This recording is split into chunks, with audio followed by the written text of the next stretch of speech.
Alright, go live, go live, go live.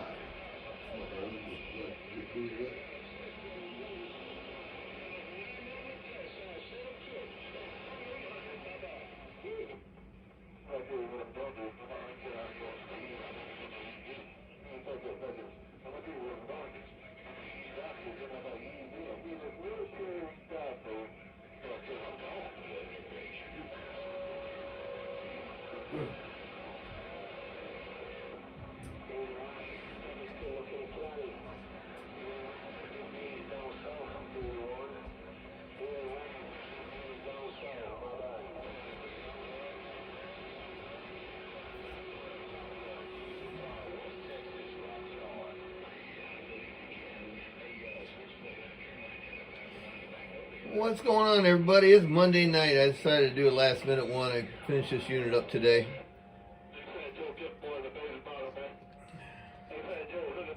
316, what's happening? Racine, Wisconsin.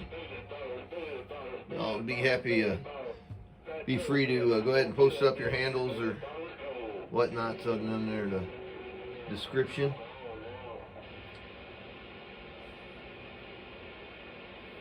It's got a little skip running right now. 713, getting some. So yeah, this was a 1x2 that I built a long time ago with all 454s in it. It worked pretty good, but the guy never used it, so he decided he wanted to turn it into a 5.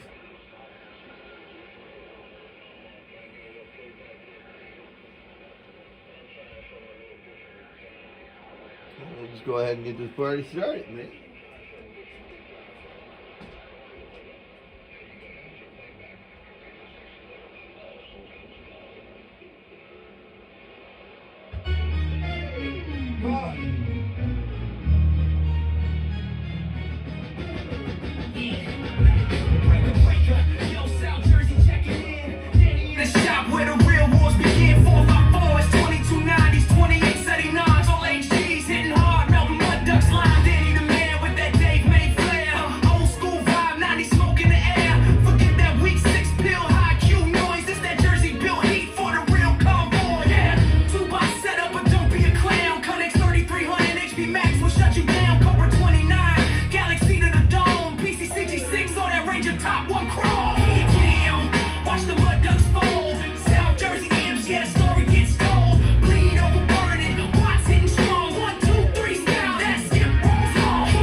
I'd say, Mike Smith, that is a great song you put together. You said, oh, I just messed around, slapped this together.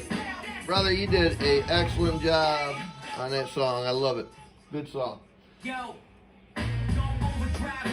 to lower it some more. So, Mike Smith, thanks again for that song. Killer job. AI, you're slapping some words down on paper and you're making it, and they're making it happen, but still you gotta think about what's going on. So I had posted up a picture of this on Facebook, and I believe it's the cover pic for the YouTube, what it was. And originally it was one 454 driving two 454s, and actually I had a large output transformer. I built this box back in 2016, and it was only one, and I never built another one. So it was one of those times when I was looking, and probably few others were looking back then, for a substitute for the Toshiba stuff. And the Maycom 454s came along. They were good transistors. They did exactly what they were supposed to. So in fact, the circuit is still all as in one piece over here. And let me see if I got it. Well, most of it's in one piece. So here's the driver transistor, but that was the circuit I took out of here. He said just go ahead and remove it. Don't want it. I'll do something with it eventually. I don't know, maybe not. But either way, turned it into a 1.25 inch, blacked out, retrofitted, however you want to call it, monster. So good little box. This thing will run just as hard as any Zippy box I build. This is again it's a rework. So this was back in, man, I was doing this flat black board, and you can tell the guy never ever used it. I mean, the fan don't have hardly any dust in it whatsoever. I don't think he ran it a few times and he put it away. So he came across it and he said, hey man, I got a black board, 3-pill. I said, I don't even remember that box. And then when I seen pictures, I remembered, because there's only one. Just kind of a cool amp. But yeah, that flat black paint, it was no problem getting through it. You just have to understand how to deal with paint when you soldering over this. But I tore it down, cleaned it up, tried to reuse all the pads I could and make it look like it never happened. So kind of a look backwards in my past. It's kind of neat. But with that said, they run just as good now than it did back then. And I am going to, this is a black and black face on it. That's how he asked me to build it back in the day. And yes, we had a little Zippy back then too. So I asked Molly to come over here. Where's she at? Hey Molly. Molly, move. Where you at, Molly? I gotta go find her. Oh my. What are you doing, Molly?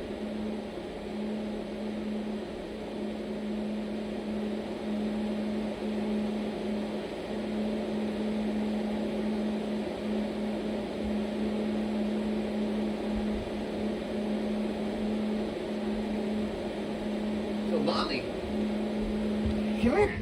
How you doing? Come here, Molly. Come here real quick. Come here, come here. You say hi to everybody.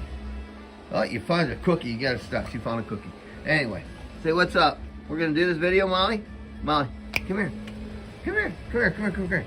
Come here. Come here. Molly. Come on, baby. Come here. You gonna sit? You gonna say hi, everybody? Gonna wave? Say what's going on? We're gonna get ready to run this box. Look, your nose looks good. Yeah. You good girl?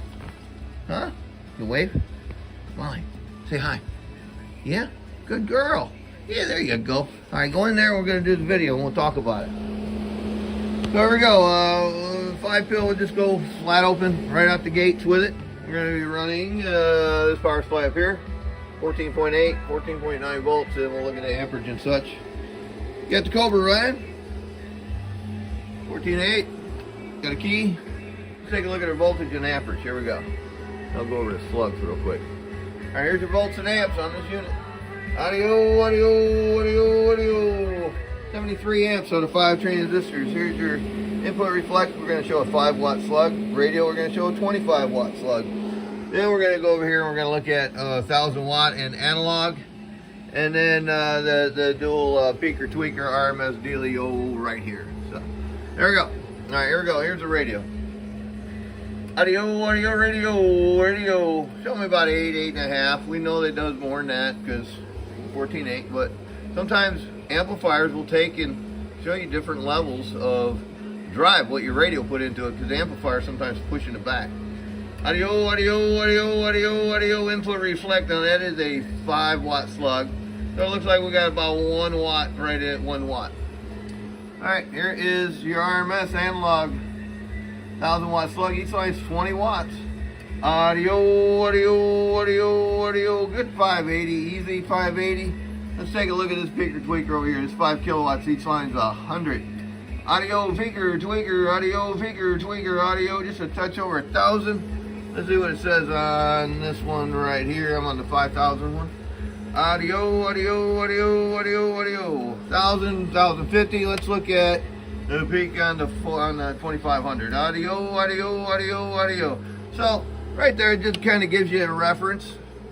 Audio 1, 2, 3, RMS 2,500 slug. Audio 500. And let's look at the 5,000. Audio 1 2 1 2 5550. So either way, just points of references is what we have going on as far as the power levels on what this will do. Now we'll go back to analog and we'll look at control. All right, so inside these units, let me explain this real quick.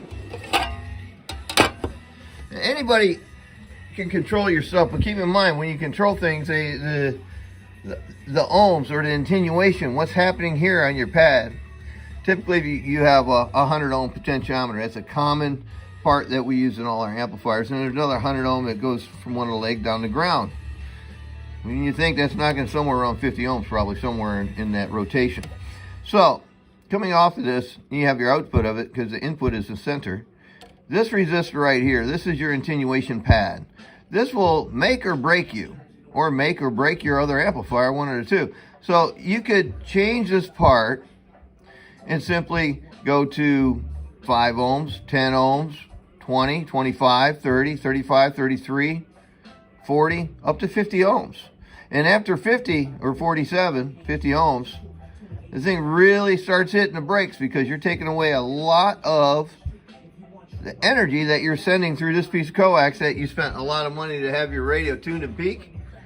If you start choking them out, your radio may have enough, you just may have too much attenuation. So you can change your attenuation, but beware when you do that, you need to pay attention to your input reflections, meaning back to your radio and in between and off to wherever else it's going. So in this case, we're reading back to our radio. So what did I say? I had 5 watt slug in there. I had like 1 watt coming back. That's where that ends up coming up a little bit short when you're talking. And you say, I'm at 14.8, we know. So that watt that you're disappeared on input reflection is gone, it's lost. And then you have loss here as well. So you're knocking that stage down so this stage will work properly. And for you can control it with the attenuation being minimum to medium to maximum output power of this unit. So to have a good attenuation is to keep it somewhere where it needs to be residence. You could take and have these radios with the dial-a-watts in them, or select a dead key. It's not really dial-a-watt. In a fashion it is, because you can turn it up and down and your wattage is changing on your dead key only, not the total output power of the unit. But these, when you're selecting your carrier level, there's a carrier control on here, not dial-a-watt. It's actually a carrier control. So when you're adjusting this, you're setting an overall carrier or a signal that you're sending into here. And then you can also adjust your total output carrier here, but what's going to happen, or actually total output power here. All right, but then you have to go back and readjust for your carrier here, because if you take it away somewhere or add it somewhere, you either have to increase or retract. So increase or decrease on your carrier level. So you have to get that balance.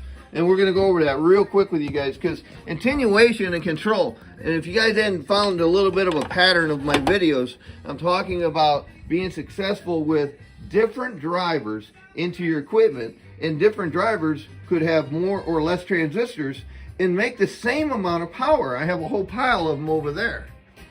And those drivers that I worked with, some of them were from my old past. And those are really cool amplifiers, and they work really well. So it's like the one driving 4, that's the one I really like. That is such a usable piece of equipment because it matches up to like a 3 transistor or one driving 2, almost identical wattage. I mean, you can't even beat that up, because a 3 transistor versus a 5, a 3 don't always play nice with everything. So let's just take and back this down and get some sort of a carrier. See, I got nothing right now.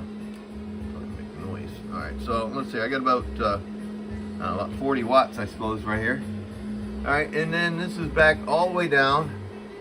I'm trying to make my camera larger. Here we go.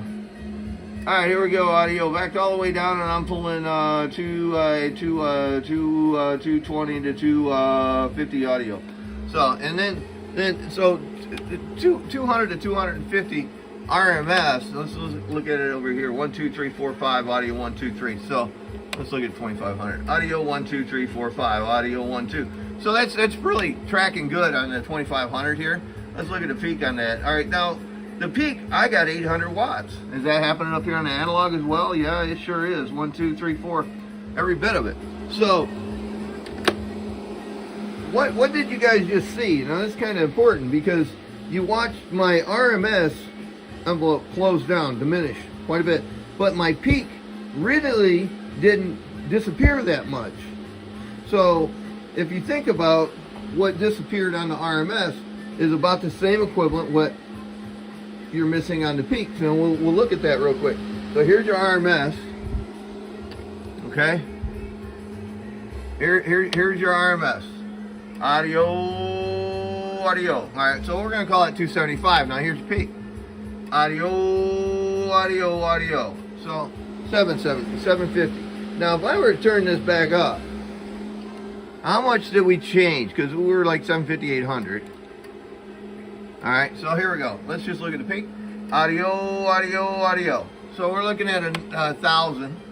Oh, let's look at this one. Audio. All right, 1,000 watts. Then we'll look at the RMS. Audio. 550. Now we'll go back over here. Audio. 475, 500. Now, if I back that all the way down, what do we take away? Audio. A lot of RMS drive.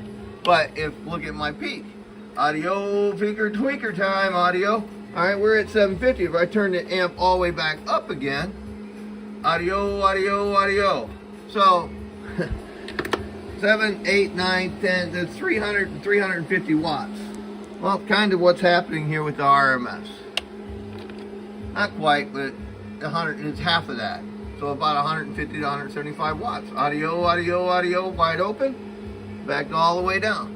Audio. So there you go, a couple hundred watts with be able to decrease here. Now, if you didn't have a radio that was running as hot as this one, and let's say we had a softer hitting radio. So we'll back the radio down a bit and see where we're at. Audio 1, 2, audio 1, 2. So you got to remember, we do have a little bit of input reflection here. Audio 1, 2, 3, 4, 5. Audio 1, 2, 3, 4, 5. So it's showing me right around a half a watt, a little over. I could maybe work on that a little bit, but I'm not mad at it. I'm not mad at it at all. Audio 1, 2, pretty soft radio right there, RMS, and that is wide open. Now we'll back it all the way down. Audio, 225. Now that peak really don't change that much. Audio, 7.25, all the way down. Let's go all the way up. Audio, 900. So, and it's with a softer radio.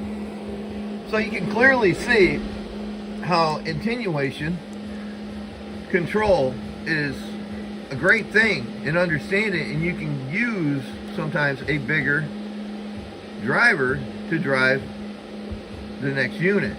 So if a guy took and said, hey man, I want to take and I want to run my 5-pill in competition and drive my 8-pill with, absolutely you can do it. But please just remind yourself, you better back that thing down, otherwise the 8-pill is going to get up, scat, and then you're going to say, rats, I done forgot to turn my knob down and I burnt my stuff up. This is why you take and do these things in pre-stage. When you all line up, you're supposed to check each other, put your boxes in line, got a dummy load, you can bump all day long, you can set your voltage up, you can do all of those things before you even get up to the doggone key down line. When you pull in that lane, side by side, you better be looking at those lights, because man, they're going to turn on one time, y'all ain't going to be ready, you're going to say, oh man, you agreed. I'll leave it alone. But here you go, guys, an old unit, blacked out, and revised to basically Psycho Zip version of today's stuff. Kind of cool, a little retrofit. So there you have that. Ready to rumble.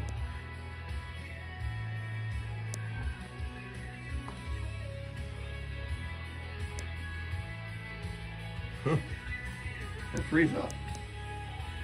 No. Either way. So, let's move on this second. I have a few more volts we can put on this. Let's really see it stand up. So I tell the guys all the time, there's like,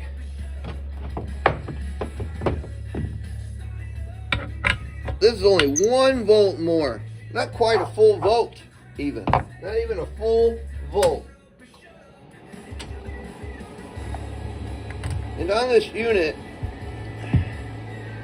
kind of get a kick out of it, guys, and say you can't volt up these transistors, especially the standard HGs or the 454s or 2290s. Guess what? You can volt up every one of these transistors that's being in production today that we use every day. You sure can. Some of them, I wouldn't say go to 22, but you can, if you want to be reasonable, say, hey, I want to take and go up to 16. I want to go up to 17. You can do it, but just mind your drive. Mind how much drive you're putting into something. And if you do that, you're going to be fine. But these things can take the volts, no problem. We do it all the time. In fact, in my truck, I'll take and I'll run my 24 pill anywhere between 16.5 and 17.2 and talk DX on it. Sure do. I'm not driving to death out of it. That's the key. All right, so we're going to go wide into this. I'm going to take and turn this back up. We're going to show the top performance at 15 whatever volts we end up at. Now let's set this one here hot. There's hot there. That's too hot. Quiet it down a little bit. There we go. Right there. All right, so get a carrier. All right, here we go. So we are going to run this little retro right here on this voltage right here. Audio, audio, audio. So we're going to run at 15.7. Like I said, I wasn't quite at a full volt because I was at 14.8 on that one. So here's your amperage. Audio, audio, audio, audio. Boy, she's eating cake right there. It's 78 amps. Single radio drive. Audio, audio, audio. Good 8. I know this ain't changed. Audio, audio, audio, audio. Still hanging out. It went up about a watt now. All right, 1,000 watt slug. Audio, audio, audio. We picked up 100 watts RMS. Now, did we pick up anything on peak? Let's take a look at this analog 5000. Audio, audio, tweaker, tweaker, tweaker, tweaker. Sure did. Another 100 or so on that. See what this one says. Audio, audio, audio, audio. Again, it's eating. Let's see what the RMS says. Audio, audio, audio, audio. Show me 6 on that one. Let's look at the 5 kilowatt one. Audio, audio, audio, 650, 700. That's tracking pretty good right here. Audio, audio, audio. There it is. And here's your last speaker, tweaker, tweaker, tweaker, tweaker, tweaker. Well, 100 watts, speaker, tweaker. All right, so. Not a bad little unit, man. Hopefully my friend will enjoy this one. He didn't use it last time. He just bumped it a few times and said, oh, I don't need it. So he found this one and dug it out and said, I'm going to give it some more love. So there you go. All right, guys, there you have it. Molly disappeared. She's like Houdini. Molly, where'd you go? Hey, Moo. Hey, honey, what's happening? You hanging out on the couch? Come here. Come here, baby. How's things? You good? How are you? You gonna wave to me? Tell everybody you got bath, you got your nails done? Huh? You went to the beauty salon? Did you see Cindy? Did you say hi? Say hi, Cindy. She washed your butt for you. Huh? What about Charlie boy, Molly? And Winston? You like Charlie. Charlie your boyfriend? Molly. Is Charlie boy your boyfriend? You give him kisses? You love Charlie? Yeah. I see it in your face. I can see it in your eyes. And you're wagging your tail. You like Charlie, don't you? Yes? Yeah? You want to see him? Hey, you want to see Charlie? Uh-huh, come here. Tell me about Charlie. What does he do for you? Huh? He goes up there and he touches your nose every morning? Is that how he says hi to you? Yes? Come here. Come here, Molly. All right. You sit pretty? You gonna wave? Bye-bye? Molly, you gonna wave? And we're gonna go. You wanna go? You gonna wave? All right, you good girl. All right, we're gonna go. Ready? All right, let's go. Let's go. We gonna do that. All right. All right, guys. Well, hey, thanks for watching. Thanks for hanging out with Molly and me, running over these stats. But keep in mind, it's something that I'm gonna visit again, a VOP of coax. not all coaxes are equal. They have a thing called velocity of propagation. The reason why they have that research and that development on that stuff, for us as an end user, will understand what length to cut our coax at. And there's formulas and everything. It's, I think it's, what is it, 492 times velocity of propagation divided by frequency. So if you do that, you can do a general math on the calculator and get it close, and then take your analyzer and hook it up. And just go to stub tuner, go to your A55, go to stub tuner, well, however you want to do it, but tune your coax up to where it's proper, not just everything's 12 foot. No, it's not. That'd be, realistically, it's called a half a wavelength, and then half of that would be a quarter wavelength, and half of that would be an eighth of a wavelength. So that's, what's that, 3, 6, and then 12. Unfortunately, the analyzers only measure a half wavelength or a quarter wavelength, so yet there's still math to be done if you want to figure it out, or just simply cross your fingers, fold it in half, and cut it. However you choose to do it, from the radio down to this unit, I'm running a half a wavelength of coax. Whatever type of coax you want to choose and pick, just make sure that the both terminated at both ends, on the tip, on the positive, and then the shielding, the ground. You have to have both of those making good conductivity, not just with a continuity meter, under a load. And that's where it's going to fail, is under a load. So, and it's always going to fail on the ground, because 99% of the guys don't get it right. Now, if you take and you go back and watch a video, I have 2 or 3 of them out there, how to do the coax. Understand how to do your coax and do it right, because if you don't do it right, eventually that is going to pay the ultimate price in dying, and then you're going to pay the ultimate price to take and pay for it to get shipped and fixed somewhere. So the more success and the more things that you guys do right is going to be a whole lot better for you to be able to talk and be able to communicate and not have to worry about your stuff overheating, having some weird squeals, all the oddities of everything. So if you get your coax phased out properly and have a good standing wave, you're golden. Go out there and have a good time and enjoy your equipment. Y'all take care. God bless. Molly and me's going to get up out of here. You ready, Molly? I know you're waiting on me. I didn't give you a bone. I'm out of here. Take care, guys. I'm out. 10-7.